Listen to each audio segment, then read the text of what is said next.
أشهد أن لا إله إلا الله وحده لا شريك له وأشهد أن محمدا عبده ورسوله أما بعد فأعوذ بالله من الشيطان الرجيم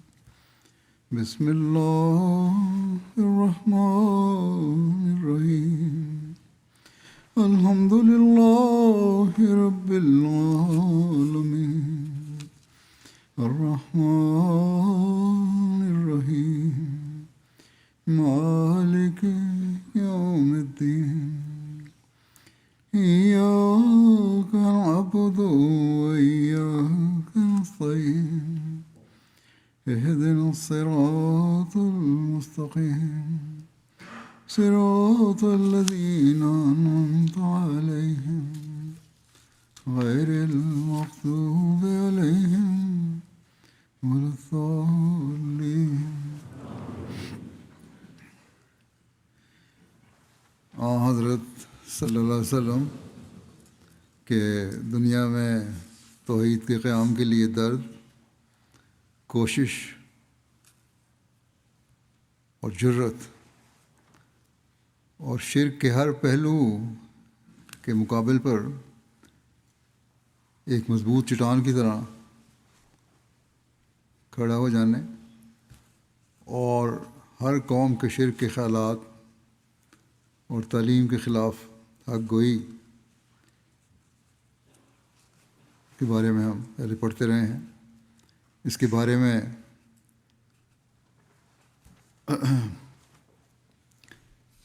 بیان فرماتے ہوئے حضرت مسیح علیہ السلام فرماتے ہیں، خیال کرنا چاہیے کہ کس استقلال سے حضرت صلی اللہ علیہ وسلم اپنے دعوی نبوت پر باوجود پیدا ہو جانے ہزاروں خطرات اور کھڑے ہو جانے لاکھوں معاندوں اور مزاحموں اور ڈرانے والوں کے اول سے اخیر دم تک ثابت اور قائم رہے. برسوں تک وہ مصیبتیں دیکھی اور وہ دکھ اٹھانے پڑے جو کامیابی سے بکلی مایوس کرتے تھے اور روز بروز بڑھتے جاتے تھے، کہ جن پر صبر کرنے سے کسی دنیاوی مقصد کا حاصل ہو جانا وہم بھی نہیں گزرتا تھا، بلکہ نبوت کا دعویٰ کرنے سے از دست اپنی پہلی جماعت کو بھی کھو بیٹھے، یعنی اپنے ہاتھ سے پہلی جماعت کو بھی جو قریب قرابت داری تھی اس کو بھی کھو بیٹھے، اور ایک بات کہہ کر لاکھ تفرقہ خرید لیا اور ہزاروں بلاؤں کو اپنے سر پر بلا لیا. وطن سے نکالے گئے، قتل کے لیے تعاقب کیے گئے، گھر اور اسباب تباہ و برباد ہو گیا، بارہا زہر دی گئی، اور جو خیر خواہ تھے وہ بدخواہ بن گئے، اور جو دوست تھے وہ دشمنی کرنے لگے، اور ایک زمانہ دراز تک وہ تلخیاں اٹھانی پڑیں کہ جن پر ثابت قدمی سے ٹھہرے رہنا کسی فریبی اور مکار کا کام نہیں. باتیں اور پھر صاف گوئی اس قدر کہ توحید کا آواز کر کے سب قوموں اور سارے فرقوں اور تمام جہان کے لوگوں کو جو شرک میں ڈوبے ہوئے تھے مخالف بنا لیا. جو اپنے یار خیش تھے ان کو بت پرستی سے منع کر کے سب سے پہلے دشمن بنایا. یہودیوں سے بھی بات بگاڑ لی، کیونکہ ان کو طرح طرح کی مخلوق پرستی اور پیر پرستی اور بدعمالیوں سے روکا. حضرت مسیح کی تکذیب اور توہین سے منع کیا، جس سے ان کا نہایت دل جل گیا.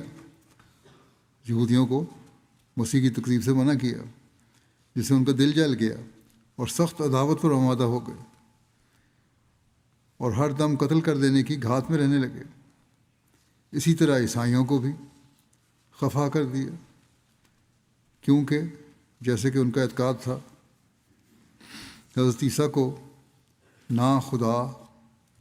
خدا کا بیٹا قرار دیا، اور نہ ان کو پھانسی مل کر دوسروں کو بچانے والا تسلیم کیا۔ آتش پرست اور ستارہ پرست بھی ناراض ہو گئے، کیونکہ ان کو بھی ان کے دیوتاؤں کی پرستش سے ممانعت کی گئی، اور مدار نجات کا صرف توحید ٹھہرائی گئی۔ فرماتے ہیں اب جائے انصاف ہے کہ کیا دنیا حاصل کرنے کی یہی تدبیر تھی؟ الزام لگایا جاتا ہے کہ اصل انہوں نے دنیا حاصل کی۔ اس زمانے کے لوگ الزام لگاتے تھے کہ ہر یک فرقہ کو ایسی صاف اور دل آزار باتیں سنائی گئیں کہ جس سے سب نے مخالفت پر کمر باندھ لی اور سب کے دل ٹوٹ گئے، اور قبل اس کے کہ اپنی کچھ ذرہ بھی جمید بنی ہوتی یا کسی کا حملہ روکنے کے لیے کچھ طاقت بہم پہنچ جاتی، سب کی طبیعت کو ایسا اشتعال دے دیا کہ جس سے وہ خون کرنے کے پیاسے ہو گئے۔ آج بھی جو مستشرقین ہیں، اسلام کے مخالف ہیں، وہ یہ الزام لگاتے ہیں عنصروں پہ، لیکن یہ الزام لگاتے ہوئے سوچتے نہیں کہ کیا کوئی فائدہ اٹھانے کے لیے ایسی حالت اپنے اوپر وارد کرتا ہے کوئی انسان۔ فرمایا زمانہ سازی کی تدبیر تو یہ تھی کہ جیسا بعضوں کو جھوٹا کہا تھا ویسا ہی بعضوں کو سچا بھی کہا جاتا۔ اگر اتنا ہی زمانے کے پیچھے چلنا تھا تو جس طرح بعضوں کو جھوٹا کہا تو خوش کرنے کے لیے بعضوں کو سچا بھی کہہ دیتے، اگر بعض مخالف ہوتے تو بعض موافق بھی ہو رہتے۔ بلکہ اگر عربوں کو کہا جاتا کہ تمہارے ہی لات و عزا سچے ہیں تو وہ تو اسی دم قدموں پر گر پڑتے اور جو چاہتے ان سے کراتے، کیونکہ وہ سب خیش اور اقارب اور حمیت قومی میں بے مثل تھے۔ رشتہ داری تھی، قرابت داری تھی، قبیلے داری تھی، اور اس کے لیے تو وہ خر قربانی کے لیے تیار ہوا کرتے تھے، اور ساری بات مانی منائی تھی۔ صرف تعلیم بت پرستی سے خوش ہو جاتے، صرف یہ کہہ دیتے آپ کہ ٹھیک ہے تمہارے بت ٹھیک ہیں تو خوش ہو جاتے، اور بدل و جان اطاعت اختیار کرتے آپ کی۔ یہی انہوں نے پیش بھی کیا تھا مطالبہ، لیکن سوچنا چاہیے کہ حضرت صلی اللہ علیہ وسلم کا یکلخت ہر ایک خیش و بیگانہ سے بگاڑ لینا، اور صرف توحید کو جو ان دنوں میں اس سے زیادہ دنیا کے لیے کوئی نفرتی چیز نہ تھی، اور جس کے باعث سے صدہا مشکلیں پڑتی جاتی تھیں، بلکہ جان سے مارے جانا نظر آتا تھا، مضبوط پکڑ لینا یہ کس مصلحت دنیاوی کا تقاضا تھا، اور جب کہ پہلے اسی کے باعث سے اپنی تمام دنیا اور جمعیت برباد کر چکے تھے، تو پھر اسی بلا انگیز اعتقاد پر اصرار کرنے سے کہ جس کو ظاہر کرتے ہی 9 مسلمانوں کو قید اور زنجیر اور سخت ماریں نصیب ہوئیں، کس مقصد کا حاصل کرنا مراد تھا؟ صرف خود ہی نہیں بلکہ آپ کے ماننے والوں کو بھی تکلیفیں برداشت کرنی پڑی توحید کا اعلان کرنے پہ۔ کیا دنیا کمانے کے لیے یہی ڈھنگ تھا کہ ہر ایک کو کلمہ تلخ جو اس کی طبیعت اور عادت اور مرضی اور اعتقاد کے برخلاف تھا سنا کر سب کو ایک دم کے دم میں جانی دشمن بنا دیا، اور کسی ایک آدھ قوم سے بھی پیوند نہ رکھا؟ جو لوگ طامع اور مکار ہوتے ہیں، جن کی طمع ہوتی ہے، جو کسی چیز کی خواہش کرنے والے ہوتے ہیں، یا ہوشیاری اور مکاری کھانے والے ہوتے ہیں، کیا وہ ایسی ہی تدبیر کیا کرتے ہیں کہ جس سے دوست بھی دشمن ہو جائیں؟ جو لوگ کسی مکر سے دنیا کو کمانا چاہتے ہیں، کیا ان کا یہی اصول ہوا کرتا ہے کہ بھائی اخبار کی ساری دنیا کو عداوت کرنے کا جوش دلاویں اور اپنی جان کو ہر وقت کی فکر میں ڈال لیں؟ وہ تو اپنا مطلب سادھنے کے لیے سب سے صلح کاری اختیار کرتے ہیں، اور ہر ایک فرقے کو سچائی کا ہی سرٹیفکیٹ دیتے ہیں۔ خدا کے لیے یک رنگ ہو جانا ان کی عادت کہاں ہوا کرتی ہے؟ خدا کی وحدانیت اور عظمت کا کب وہ کچھ دھیان رکھا کرتے ہیں؟ ان کو اس سے غرض کیا ہوتی ہے کہ ناحق خدا کے لیے دکھ اٹھاتے پھریں؟ وہ تو سیاد کی طرح وہیں دام بچھاتے ہیں کہ جو شکار مارنے کا بہت آسان راستہ ہوتا ہے، اگر اس پکڑنا ہی ہو، دھوکے سے قابو کرنا ہے، تو پھر شکاری کی طرح جال بچھاتے ہیں اور وہی ذریعہ اختیار کرتے ہیں کہ جس میں محنت کم اور فائدہ دنیا کا بہت زیادہ ہو۔ نفاق ان کا پیشہ اور خوشامد ان کی سیرت ہوتی ہے۔ سب سے میٹھی میٹھی باتیں کرنا اور ہر ایک چور اور ساتھ سے برابر رابطہ رکھنا ان کا ایک خاص اصول ہوتا ہے۔ مسلمان سے اللہ اللہ اور ہندوؤں سے رام رام کہنے کو ہر وقت مستعد رہتے ہیں اور ہر ایک مجلس میں ہاں سے ہاں اور نہیں سے نہیں ملاتے رہتے ہیں۔ جیسی مجلس ہو ویسے ہی اپنے آپ کو ڈھال لیا۔ ان کو خدا سے کیا تعلق اور اس کے ساتھ وفاداری کرنے سے کیا واسطہ، اور اپنی خوش باش جان کو مفت میں ادھر ادھر کا غم لگا لینا انہیں کیا ضرورت۔ استاد نے ان کو سبق ہی ایک پڑھایا ہوتا ہے کہ ہر ایک کو یہی بات کہنا چاہیے کہ جو تیرا راستہ ہے وہی سیدھا ہے، اور جو تیری رائے ہے وہی درست ہے، اور جو تو نے سمجھا ہے وہی ٹھیک ہے۔ غرض ان کی راست اور ناراست اور حق اور باطل اور نیک اور بد پر کچھ نظر ہی نہیں ہوتی، بلکہ جس کے ہاتھ سے ان کا کچھ منہ میٹھا ہو جائے وہی ان کے حساب میں بھگت اور سدھ اور جینٹل مین ہوتا ہے، اور جس کی تعریف سے کچھ پیٹ کا دوزخ بھرتا ہو نظر آوے اسی کو مکتی پانے والا اور سرگ کا وارث اور حیات ابدی کا مالک بنا دیتے ہیں۔ وہی سب کچھ بن جاتا ہے ان کے لیے۔ لیکن واقعات حضرت خاتم الانبیاء صلی اللہ علیہ وسلم پر نظر کرنے سے یہ بات نہایت واضح اور نمایاں اور روشن ہے کہ حضرت صلی اللہ علیہ وسلم اعلیٰ درجہ کے یک رنگ اور صاف باطن اور خدا کے لیے جاں باز اور خلقت کے لیے بیم و امید سے بالکل منہ پھیرنے والے اور محض خدا پر توکل کرنے والے تھے، کہ جنہوں نے خدا کی خواہش اور مرضی میں محو اور فنا ہو کر اس بات کی کچھ بھی پرواہ نہ کی کہ توحید کی منادی کرنے سے کیا کیا بلا میرے سر پر آئے گی، اور مشرکوں کے ہاتھ سے کیا کچھ دکھ اور درد اٹھانا ہوگا، بلکہ تمام شدتوں اور سختیوں اور مشکلوں کو اپنے نفس پر گوارا کر کے اپنے مولا کا حکم بجا لائے، اور جو شرط مجاہدہ اور وعظ اور نصیحت کی ہوتی ہے وہ سب پوری کی، اور کسی ڈرانے والے کو کچھ حقیقت نہ سمجھا۔ ہم سچ کہتے ہیں کہ تمام نبیوں کے واقعات میں ایسے مواضعات خطرات اور پھر کوئی ایسا خدا پر توکل کر کے کھلے شرک اور مخلوق پرستی سے منع کرنے والا اور اس قدر دشمن، اور پھر کوئی ایسا ثابت قدم اور استقلال کرنے والا ایک بھی ثابت نہیں۔ انبیاء کی تاریخ میں بھی دیکھ لو تو اتنی ثابت کرنی کہیں بھی ثابت نہیں۔ بس ذرا ایمانداری سے سوچنا چاہیے کہ یہ سب حالات کیسے حضرت صلی اللہ علیہ وسلم کے اندرونی صداقت پر دلالت کر رہے ہیں، ما سوا اس کے جب عاقل آدمی ان حالات پر اور بھی غور کرے کہ وہ زمانہ کہ جس میں حضرت صلی اللہ علیہ وسلم مبعوث ہوئے حقیقت میں ایسا زمانہ تھا کہ جس کی حالت موجودہ ایک بزرگ اور عظیم القدر مصلح ربانی اور ہادی آسمانی کی اشد محتاج تھی،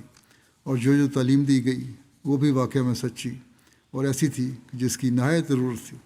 زمانہ ایسا تھا بگڑا ہوا، اس وقت ضرورت تھی کسی ہادی کی، کسی مسئلے کی، کسی رہنما کی، اور تب آپ آئے اس زمانے میں، اور ان تمام امور کی جامع تھی کہ جس سے تمام ضرورتیں زمانے کی پوری ہوتی تھی۔ اور پھر اس تعلیم نے اثر بھی ایسا کر دکھایا کہ لاکھوں دلوں کو حق اور راستی کی طرف کھینچ لائی، اور لاکھوں سینوں پر لا الہ الا اللہ کا نقش مار دیا، اور جو نبوت کی علت تغائی ہوتی ہے، جو مقصد ہوتا ہے، یعنی تعلیم اصول نجات کے، اس کو ایسا کمال تک پہنچایا جو کسی دوسرے نبی کے ہاتھ سے وہ کمال کسی زمانے میں بہم نہیں پہنچا۔ تو ان واقعات پر نظر ڈالنے سے بلا اختیار یہ شہادت دل سے جوش مار کر نکلے گی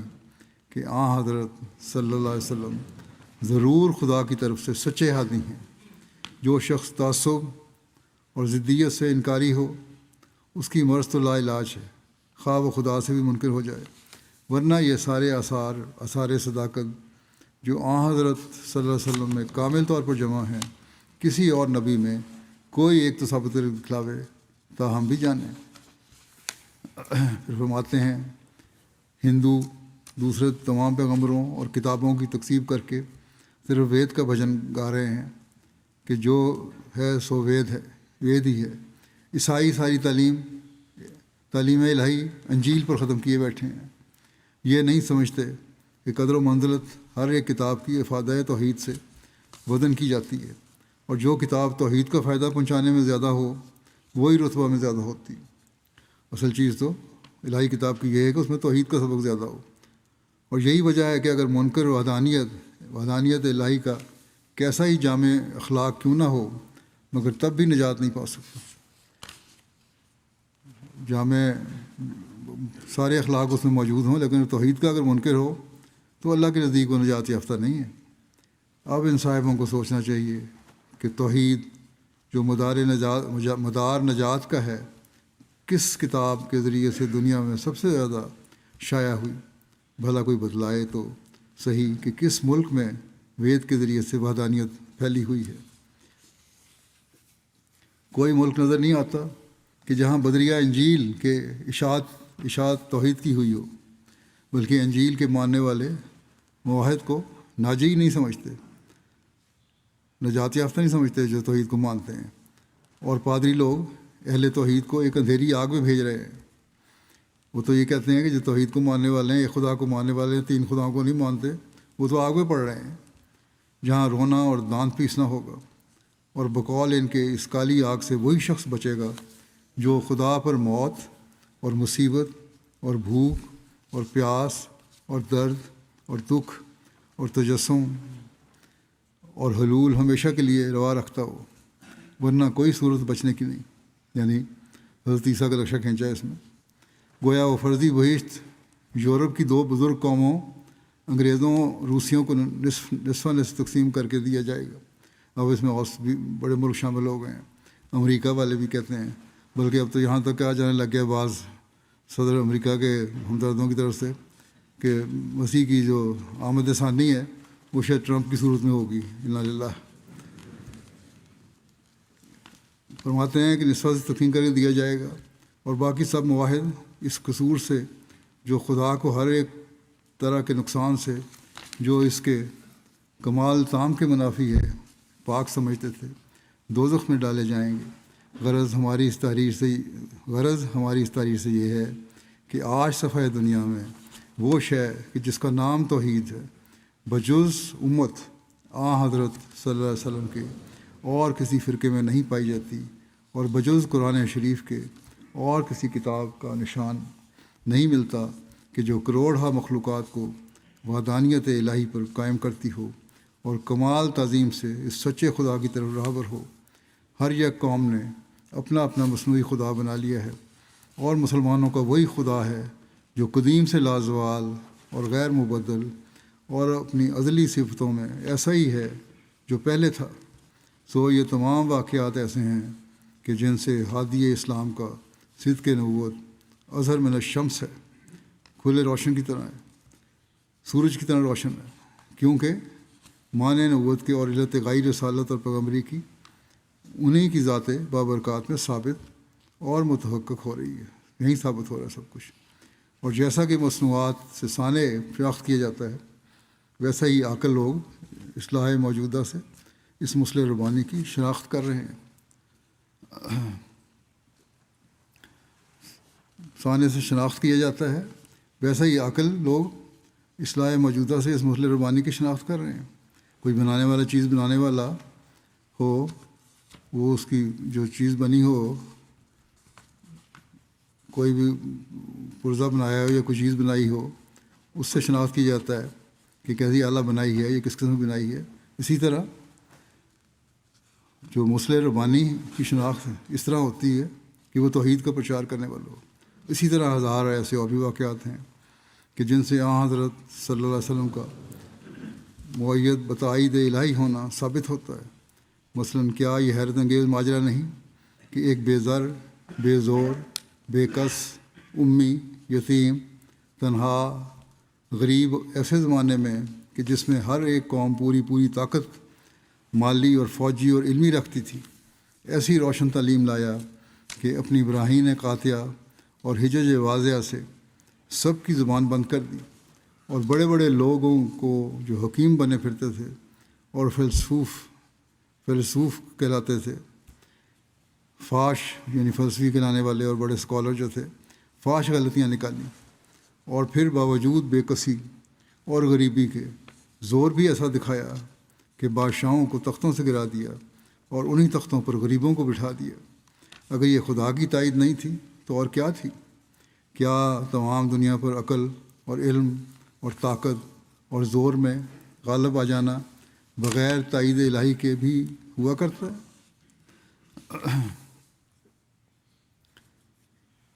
حضرت مسیح علیہ السلام فرماتے ہیں کہ تواریخ صاف بتاتی ہیں اور فرقان مجید کے کئی مقامات میں بوضاحت تمام وارد ہے کہ حضرت صلی اللہ علیہ وسلم اس زمانے میں مبعوث ہوئے تھے کہ جب تمام دنیا میں شرک اور گمراہی اور مخلوق پرستی پھیل چکی تھی، اور تمام لوگوں نے اصول حقہ کو چھوڑ دیا تھا، اور صراط مستقیم کو بھول بھلا کر ہر یک فرقے نے الگ الگ بدعتوں کا راستہ لے لیا تھا۔ عرب میں بت پرستی کا نہایت زور تھا، فارس میں آتش پرستی کا بازار گرم تھا۔ ایرانی لوگ اس زمانے میں آتش پرست تھے، آگ کو پوجا کرتے تھے۔ ہند میں علاوہ بت پرستی کے اور سدھا طرح کی مخلوق پرستی پھیل گئی تھی، اور انہی دنوں میں کئی پران اور پستک کہ جن کی روح سے 20 خدا کے بندے خدا بنائے گئے اور اوتار پرستی کی بنیاد ڈالی گئی، تصنیف ہو چکی تھی۔ اور بقول پادری ورڈ لکھا ہے یہاں، جان ڈیون پورٹ سے مراد ہے آپ کی، کہ وہ کہتا ہے کہ اور کئی فاضل انگریزوں کے ان دنوں میں عیسائی مذہب سے زیادہ اور کوئی مذہب خراب نہ تھا۔ جان ڈیون پورٹ نے بھی یہ لکھا ہے، اور لوگوں نے بھی آپ کے زمانے میں، آپ کو جو علم میں آئیں باتیں ان کی، عیسائی مورخوں نے یہ لکھا ہے فاضل انگریزوں نے، کہ کوئی مذہب ایسا خراب نہ تھا جتنا عیسائیت ہے۔ اور پادری لوگوں کی بد چلنی اور بد اعتقادی سے مذہب عیسی پر ایک سخت دھبا لگ چکا تھا، اور مسیحی عقائد نے نہ ایک نہ دو بلکہ کئی چیزوں نے خدا کا منصب لے لیا تھا۔ بس حضرت صلی اللہ علیہ وسلم کا ایسی عام گمراہی کے وقت میں مبعوث ہونا کہ جب خود حالت موجودہ زمانے کی ایک بزرگ معالج اور مصلح کو چاہتی تھی، اور ہدایت ربانی کی کمال ضرورت تھی، اور پھر ظہور فرما کر ایک عالم کو توحید اور اعمال صالحہ سے منور کرنا اور شرک اور مخلوق پرستی کا جو الشرور ہے قلعہ کما کرنا، اس بات پر صاف دلیل ہے کہ حضرت صلی اللہ علیہ وسلم خدا کے سچے رسول اور سب رسولوں سے افضل تھے۔ سچا ہونا ان کا تو اس سے ثابت ہے کہ اس عام ضلالت کے زمانے میں قانون قدرت ایک سچے ہادی کا متقاضی تھا، اور سنت الہیہ ایک راہبر صادق کی مقتضی تھی، تقاضا کر رہی تھی۔ سنت بھی یہی تھی کہ جب لوگ بگڑتے ہیں تو اللہ تعالیٰ بھیجتا ہے اپنے فرستادے، کیونکہ قانون قدیم حضرت رب العالمین کا یہی ہے کہ جب دنیا میں کسی نوع کی شدت اور صعوبت اپنے نتائج انتہا کو پہنچ جائے تو رحمت الہی اس کو دور کرنے کی طرف متوجہ ہوتی، جیسے جب امساک کے باران سے غائب درجہ کا قحط پڑ جائے، بارشیں نہ ہوں، قحط سالی ہو، خشک سالی ہو تو قحط پڑ جاتا ہے، خلقت کا کام تمام ہونے لگتا ہے، لوگ مرنے لگتے ہیں، تو آخر خداوند کریم بارش کر دیتا ہے، اور جب وبا سے لاکھوں آدمی مرنے لگتے ہیں تو کوئی صورت اصلاح ہوا کی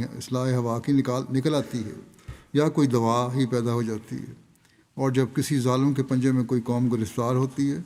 تو آخر کوئی عادل اور فریاد رس پیدا ہو جاتا ہے۔ بس ایسا ہی جب لوگ خدا کا راستہ بھول جاتے ہیں اور توحید اور حق پرستی کو چھوڑ دیتے ہیں تو خداوند تعالیٰ اپنی طرف سے کسی بندے کو بصیرت کامل عطا فرما کر اور اپنے کلام اور الہام سے مشرف کر کے بنی آدم کی ہدایت کے لیے بھیجتا ہے کہ تا جس قدر بگاڑ ہو گیا ہے اس کی اصلاح کرے، اور اس میں اصل حقیقت یہ ہے کہ پروردگار جو قیوم عالم کا ہے اور جو دنیا کو قائم رکھنے والا ہے، اور بقا اور وجود عالم کا اسی کے سہارے ہے، اور آسرے سے ہے، اس کے آسرے سے ہے، اسی کی وجہ سے کسی اپنے فیضان رسانی کی صفت کو خلقت سے دریغ نہیں کرتا اور نہ بیکار اور معطل چھوڑتا ہے، بلکہ ہر یک صفت اس کی اپنے موقع پر فی الفور ظہور پذیر ہو جاتی ہے۔ پس جب کہ ازرو تجویز عقلی کے اس بات پر قطع واجب ہوا کہ ہر یک آفت کا غلبہ توڑنے کے لیے خدا تعالیٰ کی وہ صفت جو اس کے مقابل پر پڑی ہے ظہور کرتی ہے، اور یہ بات تواریخ سے اور خود مخالفین کے اقرار سے اور خاص فرقان مجید کے بیان واضح سے ثابت ہو چکی ہے کہ حضرت صلی اللہ علیہ وسلم کے ظہور کے وقت میں یہ آفت غالب ہو رہی تھی کہ دنیا کی تمام قوموں نے سیدھا راستہ توحید اور اخلاص اور حق پرستی کا چھوڑ دیا تھا، اور نیز یہ بھی ہر یک کو معلوم ہے کہ اس فساد موجودہ کی اصلاح کرنے والے اور ہر ایک عالم کو ظلمات شرک اور مخلوق پرستی سے نکال کر توحید پر قائم کرنے والے صرف حضرت صلی اللہ علیہ وسلم ہی ہیں، کوئی دوسرا نہیں۔ تو ان سب مقدمات سے نتیجہ یہ نکلا کہ حضرت صلی اللہ علیہ وسلم خدا کی طرف سے سچی ہادی ہیں۔ بس حضرت صلی اللہ علیہ وسلم ہی وہ وجود ہیں جنہوں نے توحید کو حقیقی رنگ میں دنیا میں قائم کیا۔ گزشتہ خطبات میں اس کے واقعات بھی میں بیان کر چکا ہوں، بہت سارے حوالے کہ کس طرح بہت سارے واقعات کس طرح وسلم توحید کے لیے کوشش فرمایا کرتے تھے، اور پھر ہم اس زمانے میں دیکھتے ہیں کہ اللہ تعالیٰ کے وعدے کے مطابق آپ کے عاشق صادق کو اللہ تعالیٰ نے توحید کے قیام کے لیے مامور کیا، کیونکہ اس زمانے میں حضرت مرزا غلام احمد قادیانی علیہ السلام جو مسیح موعود اور مہدی موعود بھی ہیں، آپ صلی اللہ علیہ وسلم کی تعلیم اور سنت کا عملی نمونہ تھے، اور آپ کا دل ہی اپنے آقا کی اتباع میں اللہ تعالیٰ کی توحید کے پھیلانے کے لیے ایک درد سے بھرا ہوا تھا۔ چنانچہ ہمیں آپ کی تحریروں اور آپ کی عملی زندگی میں اس کی بہت سی مثالیں نظر آتی ہیں، جن میں سے چند ایک میں بیان کرتا ہوں۔ حضرت مسیح علیہ السلام فرماتے ہیں، اللہ تعالیٰ کا ہمارے ساتھ بھی عجیب معاملہ ہے۔ ہمارا یہ الہام کہ انت منی بے منزلت توحیدی و تفریدی ایک نئی طرز کا الہام ہے۔ ہم نے آپ سے پہلے کسی الہامی عبارت میں اس قسم کے الفاظ نہیں دیکھے۔ اس کے معنی جو ہمارے خیال میں آتے ہیں یہ ہیں کہ ایسا شخص بمنزلہ توحید ہی ہوتا ہے جو ایسے وقت میں معمور ہو کہ جب دنیا میں توحید الہی کی نہایت حد تک کی گئی ہو اور اسے نہایت ہی حقارت کی نگاہ سے دیکھا جاتا ہو، ایسے وقت میں آنے والا توحید مجسم ہوتا ہے۔ یہ ایک مجلس میں بیان کیا تھا آپ نے، اس کو ایک اخبار نے اس طرح لکھا، دوسرے اخبار نے ذرا تفصیل سے اس طرح لکھا ہے البدر میں کہ آپ نے فرمایا کہ اس شخص معمور شدہ کو توحید کی پیاس ایسی لگائی جاتی ہے کہ وہ تمام اپنے اغراض اور مقاصد کو ایک طرف رکھ کر توحید کے قائم کرنے میں خود ایک مجسم توحید ہو جاتا ہے۔ اس کے اٹھنے بیٹھنے اور حرکت اور سکون اور ہر ایک قول و فعل میں توحید کی لو اسے لگی ہوئی ہوتی ہے۔ فرمایا ہر شخص اپنا ایک مقصد اور غائب مقرر کرتا ہے، مگر اس شخص کا مقصود یعنی جو اللہ تعالیٰ کی محبت میں ڈوبا ہوا ہے، اس کا مقصود و مطلوب اللہ تعالیٰ کی توحید ہی ہوتی ہے۔ وہ اللہ تعالیٰ کی توحید کو اپنے طبعی جذبات اور مقاصد سے بھی مقدم کر لیتا ہے، اپنی ساری ضرورتوں کو پیچھے ڈال دیتا ہے۔ اسی طرح ہر ایک شخص کا اپنے مقاصد کا ایک بت ہوتا ہے اور وہ اس تک پہنچنا چاہتا ہے، مگر اللہ تعالیٰ ہی کے اختیار میں ہوتا ہے کہ اس تک پہنچا دے یا اس کی عمر کا پہلے ہی ختم کر دے۔ مقصد حاصل کرنا لوگوں کو بڑی خواہشیں ہوتی ہیں، کاروباری لوگوں کی، تجارت پیشہ لوگوں کی اور دنیاوی مقاصد کے حاصل کرنے والے لوگوں کی، اور انہوں نے ایک ٹارگٹ بنایا ہوتا ہے اپنا، لیکن یا تو اللہ تعالیٰ ان کو پہنچا دیتا ہے یا اس سے پہلے ان کا خاتمہ ہو جاتا ہے۔ وہ اپنے مال یا عزت اور آبرو، بال بچوں یا دوسری حوائج کے لیے تڑپتا ہے اور بے خود ہوتا ہے، اور بسا اوقات لوگ انہی مشکلات میں پڑھ کر خودکشی بھی کر لیتے ہیں۔ مگر وہ شخص جو خدا کی طرف سے مأمور ہو کر آتا ہے، اس کا یہی جوش خدا تعالیٰ کی توحید کے لیے ہو جاتا ہے، اور اپنی نفسانی خواہشوں کی بجائے خدا تعالیٰ کی توحید کے لیے مضطرب اور بے خود ہو جاتا ہے۔ میں سمجھتا ہوں، فرماتا ہے کہ میں سمجھتا ہوں کہ ایسے وقت میں یہ الفاظ خدا تعالیٰ کی طرف سے آتے ہیں کہ انت منی بے منزلت توحیدی و تفریدی، کیونکہ اللہ تعالیٰ کو اپنی توحید بہت ہی پیاری ہے۔ اللہ تعالیٰ کو اپنی توحید بہت پیاری ہے۔ یہ توحید تھی جس کے واسطے اللہ تعالیٰ نے کبھی وبا، کبھی قحط اور کبھی اپنے پیارے انبیاء علیہم السلام کے ہاتھ کی تلوار سے اس کے قیام کے واسطے ہزاروں مشرک جانوں کو تباہ کر دیا۔ مکہ و مدینہ منورہ کے حالات بھی صرف اسی کی خاطر پیچیدہ ہوئے تھے۔ موسیٰ علیہ السلام کا معاملہ بھی اسی توحید کے لیے تھا۔ حضرت مسیح موعود علیہ السلام شرک اور اس کی باریک اقسام کا تذکرہ کرتے ہوئے فرماتے ہیں کہ یہ بھی چاہیے کہ ہر ایک قسم کے شرک سے پرہیز ہو، نہ سورج، نہ چاند، نہ آسمان کے ستارے،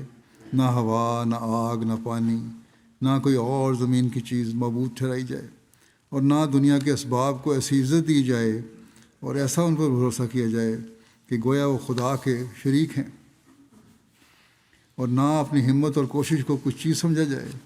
کہ یہ بھی شرک کی قسموں میں سے ایک قسم ہے، بلکہ سب کچھ کر کے یہ سمجھا جائے کہ ہم نے کچھ نہیں کیا، اور نہ اپنے علم پر کوئی غرور کیا جائے اور نہ اپنے عمل پر کوئی ناز،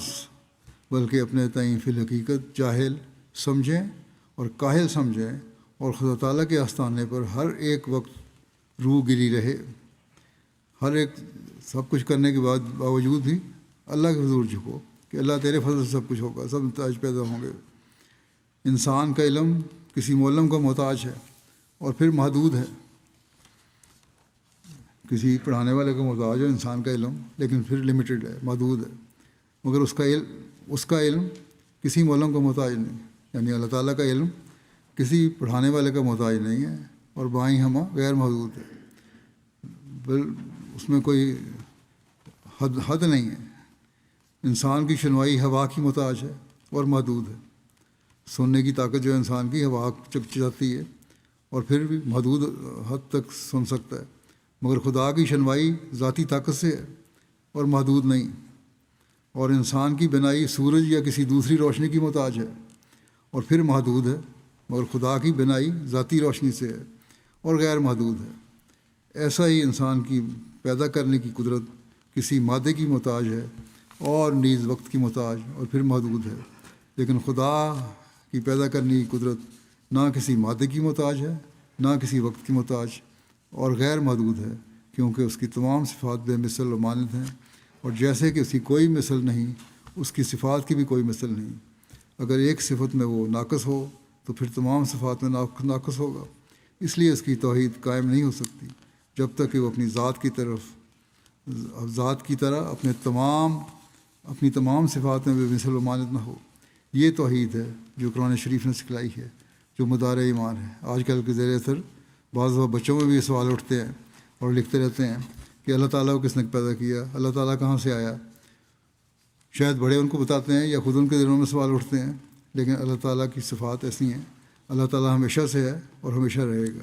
اور لامحدود ہے، اس لیے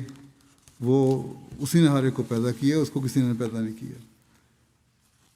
جو بھی ایک تصور پیدا ہو سکتا ہے کسی آخری چیز کا جو خود بخود وجود میں آئی، وہ خدا تعالیٰ ہی ہے۔ حضرت مسیح موعود علیہ السلام فرماتے ہیں، یاد رہے کہ حقیقی توحید جس کا اقرار خدا ہم سے چاہتا ہے اور جس کے اقرار سے نجات وابستہ ہے، یہ ہے کہ خدا تعالیٰ کو اپنی ذات میں ہر ایک شریک سے، خواہ بت ہو، خواہ انسان ہو، خواہ سورج ہو یا چاند ہو، یا اپنا نفس یا اپنی تدبیر اور مکر فریب ہو، منزہ سمجھنا اور اس کے مقابل پر کوئی قادر تجویز نہ کرنا، کوئی رازق نہ ماننا، کوئی معز اور مذل خیال نہ کرنا، کوئی عزت دینے والا ذلیل کرنے والا خیال نہ کرنا، کوئی ناصر اور مددگار قرار نہ دینا، اور دوسرے یہ کہ اپنی محبت اسی سے خاص کرنا، اپنی عبادت اسی سے خاص کرنا، اپنا تذلل اسی سے خاص کرنا،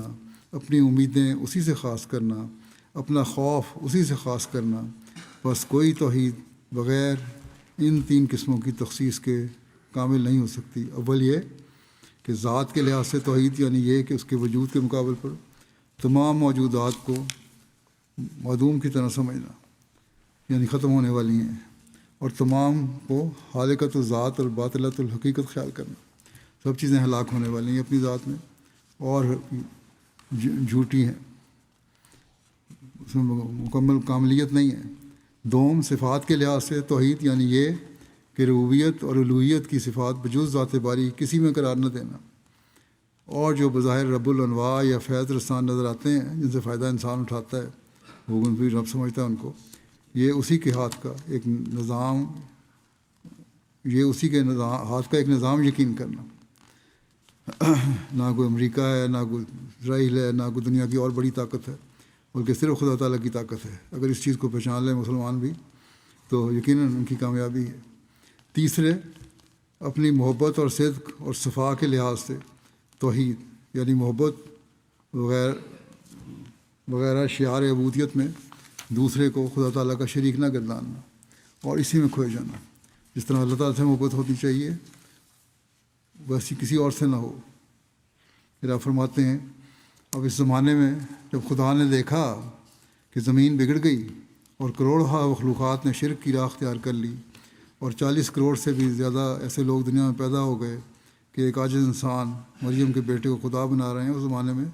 40 کروڑ تھی تعداد عیسائیوں کی، اور ساتھ ہی شراب خوری اور بے قیدی اور دنیا پرستی اور غفلانہ زندگی انتہا تک پہنچ گئی، تو خدا تعالیٰ نے مجھے اس کام کے لیے مأمور کیا تا میں ان خرابیوں کی اصلاح کروں۔ سو اب تک میرے ہاتھ پر 1 لاکھ کے قریب انسان بدی سے اور بد عقیدگی سے اور بد اعمالی سے توبہ کر چکے ہیں۔ یہ اس وقت کی بات ہے جب آپ نے یہ فرمایا اب تم کروڑوں اللہ تعالیٰ کے فضل سے آپ کی جماعت میں شامل ہو چکے ہیں۔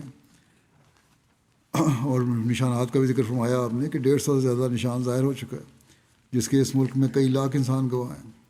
اور میں بھیجا گیا ہوں تا زمین پر دوبارہ توحید کو قائم کروں اور انسان پرستی یا سنگ پرستی سے لوگوں کو نجات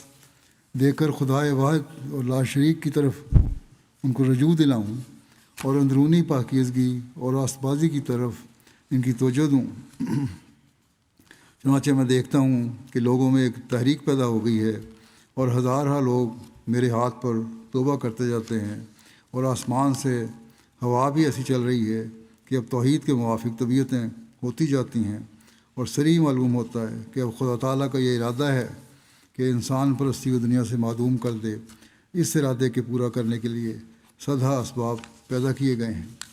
اللہ تعالیٰ نے ہمیں بھی وہ مہیا فرمائے ہوئے ہیں، اور اس کے ذریعے سے ہم تبلیغ بھی کرتے ہیں، اور ہر احمدی کا کام ہے کہ اس توحید کو پھیلانے کے لیے کوشش کرے۔ آپ فرماتے ہیں جہاں تک ہم سے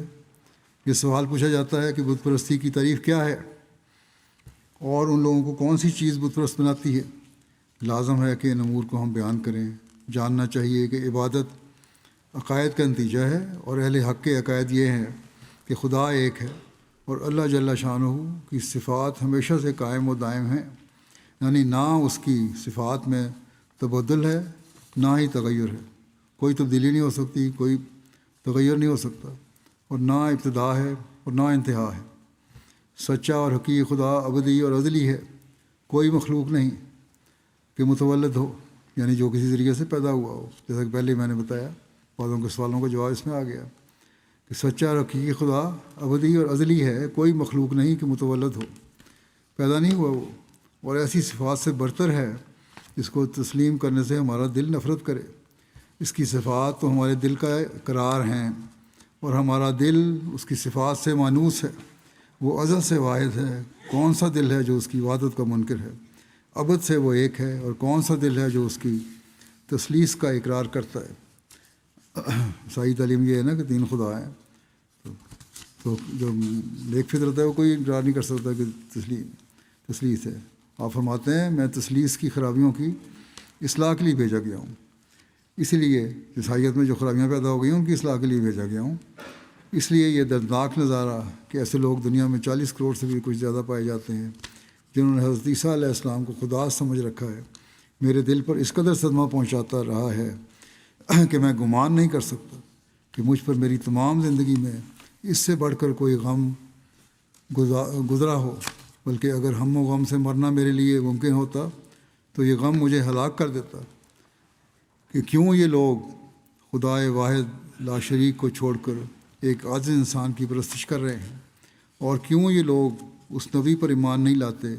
جو سچی ہدایت اور راہ راست لے کر دنیا میں آیا، یعنی حضرت صلی اللہ علیہ وسلم پر کیوں ایمان نہیں لاتے۔ ہر ایک وقت مجھے یہ اندیشہ رہا کہ اس غم کے صدمات سے میں ہلاک نہ ہو جاؤں۔ اور فرماتے ہیں خدا نے قرآن کریم میں سچ فرمایا ہے کہ قریب ہے کہ اس افطرا سے آسمان پھٹ جائیں کہ ایک عاجز انسان کو خدا بنایا جاتا ہے، اور میرا اس درد سے یہ حال ہوتا ہے میرا اس درد سے یہ حال ہے کہ اگر دوسرے لوگ بہشت چاہتے ہیں تو میرا بہشت یہی ہے کہ میں اپنی زندگی میں اس شرک سے انسانوں کو رہائی پاتے اور خدا کا جلال ظاہر ہوتے دیکھ لوں، اور میری روح ہر وقت دعا کرتی ہے کہ اے خدا، اگر میں تیری طرف سے ہوں اور تیرے فضل کا سایہ میرے ساتھ ہے تو مجھے یہ دن دکھلا کہ حضرت مسیح علیہ السلام کے سر سے یہ تہمت اٹھا دی جائے کہ گویا نعوذ باللہ انہوں نے خدائی کا دعویٰ کیا۔ ایک زمانہ گزر گیا کہ پھر میرے 5 وقت کی یہی دعائیں ہیں کہ خدا ان لوگوں کو آنکھ بخشے اور وہ اس کی وحدانیت پر ایمان لائیں اور اس کے رسول کو شناخت کر لیں اور تثلیث کے اعتقاد سے توبہ کر لیں۔ عیسائیت عملاً تو معدوم ہوتی جا رہی ہے، تثلیث کا نظریہ تو صرف کتابی نظریہ رہ گیا ان کا، بہت کم ہے جو پریکٹس کرنے والے ہیں، یورپ میں خاص طور پہ، افریقہ اور ساؤتھ امریکہ میں بھی ہیں، اور لیکن جو تثلیث کے نظریے کو چھوڑ بھی رہے ہیں وہ بھی ایک خدا کو نہیں مانتے۔ تو توحید پر قائم کرنے کے لیے ہمیں جس حد تک ہو کوشش کرنی چاہیے کہ یہ پیغام پہنچائیں۔ اللہ تعالیٰ کرے کہ جس مقصد کو پورا کرنے کے لیے اللہ تعالیٰ نے آپ کو بھیجا تھا اور جس توحید کی تعلیم کا حضرت صلی اللہ علیہ وسلم نے اعلان فرمایا، اس حقیقی توحید پر ہم عمل کرنے والے بھی ہوں اور دنیا میں پھیلانے والے بھی ہوں کہ اب انسانیت کی بقا کا یہی ایک حل ہے، اس کے علاوہ اور کوئی حل نہیں۔ اللہ تعالیٰ ہمیں اس کی توفیق عطا فرمائے۔ نماز کے بعد میں جنازہ غائب پڑھاؤں گا دو، ایک ہے مکرم خواجہ ظفر احمد صاحب جو سابق امیر تھے ضلع سیال کوٹ کے، آج کل امریکہ میں تھے کچھ عرصے سے، گزشتہ دنوں 91 سال کی عمر میں وفات پا گئے، انا للہ و انا الیہ راجعون۔ مرحوم موسی تھے، ان کی بیٹی حفصہ حئی کہتی ہیں کہ بچپن ہی سے ان کی زندگی کو جماعت کی خدمت میں خلوص، عاجزی اور کامل لگن کے ساتھ گزارتے ہم نے دیکھا ہے۔ خلافت سے ان کی گہری وابستگی ان کی شخصیت کا نمایاں وصف تھا، جس نے ان کی اولاد اور اہل خانہ کے دلوں میں بھی خلافت سے محبت اور وفاداری پیدا کرنے میں بنیادی کردار ادا کیا، اور یہی حقیقت بھی ہے۔ بہت وفادار اور اخلاص رکھنے والے اور نظام جماعت سے اخلاص رکھنے والے شخص تھے۔ ان کو مختلف جوانی سے لے کر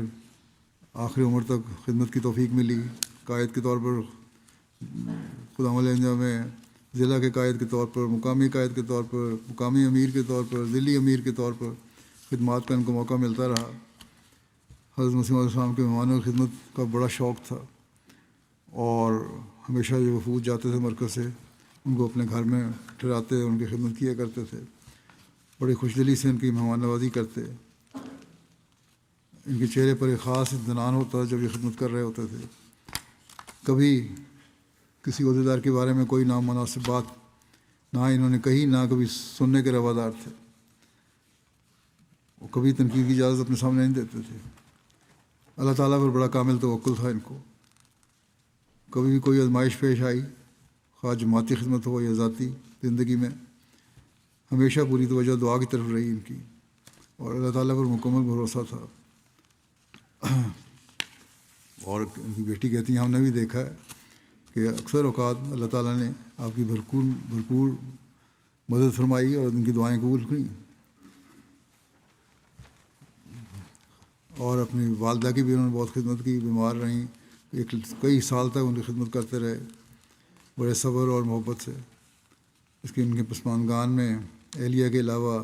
3 بیٹیاں اور نواسے نواسیاں اور پڑنواسے وغیرہ شامل ہیں. اللہ تعالیٰ ان سے مغفرت کا سلوک فرمائے. اسی طرح انتظامی لحاظ سے بھی امیر ضلع تھے تو ہر جماعت کا ان کو پتہ تھا. چھوٹی سے چھوٹی جماعت جو گاؤں کی تھی ان کا بھی پتہ تھا اور تمام راستوں کو پتہ تھا. ضلع کے حالات پر بڑی گہری نظر رکھتے تھے. یہ نہیں کہ صرف امیر بن کے بیٹھے ہیں تو شہر میں رہ رہے ہیں، بلکہ ہر جگہ جایا کرتے تھے. اور جلسہ سلانے پہ جب حالات اچھے تھے وہاں اسپیشل ٹرینیں آیا کرتی تھیں سیالکوٹ سے بھی جلسے پہ شامل ہونے والوں کی، تو اس کو بڑا نظم و ضبط سے اس کا اہتمام کیا کرتے تھے. بڑی محبت کرنے والی شخصیت تھے اور ہمیشہ اخلاص و وفا میں، جیسا کہ میں نے کہا، پر تھے. بہت عاجز انسان تھے. اللہ تعالیٰ مغفرت فرمائے. دوسرا ذکر ہے مکرم ودراگو خالیدو صاحب. بکینا فاسو کے ہیں مقامی احمدی، فوج میں ملازم تھے اور آج کل وایوگیا کے ایک گاؤں میں ڈیوٹی پر متعین تھے، کیونکہ وہاں دہشت گردوں نے کافی فساد مچایا ہوا ہے. تو 3 مارچ کو ڈیوٹی کے دوران دہشت گردوں کے حملے میں ان کی وفات ہو گئی، شہید ہو گئے. انا للہ و انا الیہ راجعون. ان کی عمر 40 سال تھی. ایک مخلص خادم تھے.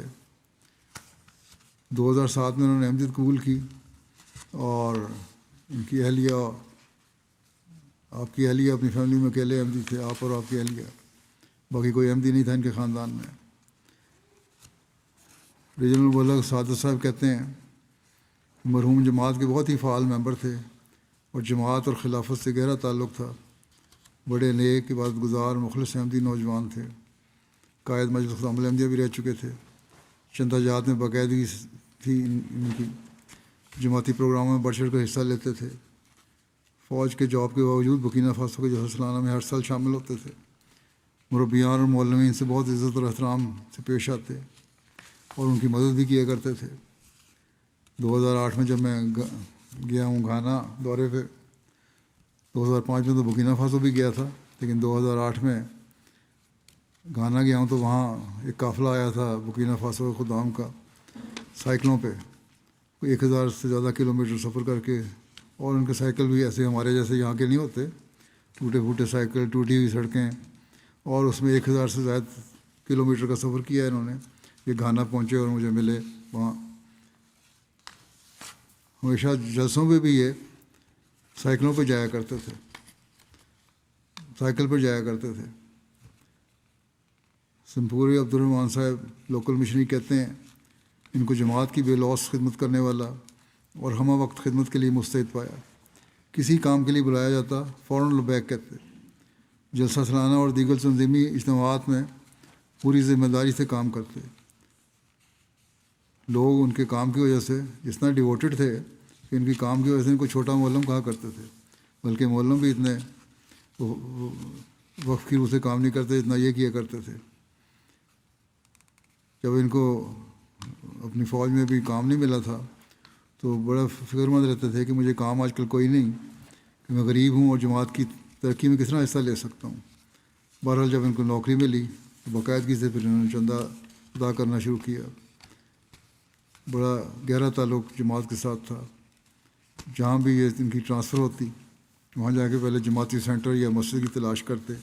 اور نماز جمعہ وغیرہ میں باقاعدہ آیا کرتے تھے. عثمان گان میں والدہ اور اہلیہ کے علاوہ ایک بیٹا اور 2 بیٹیاں شامل ہیں. اللہ تعالیٰ سے مغفرت اور رحم کا سلوک فرمائے.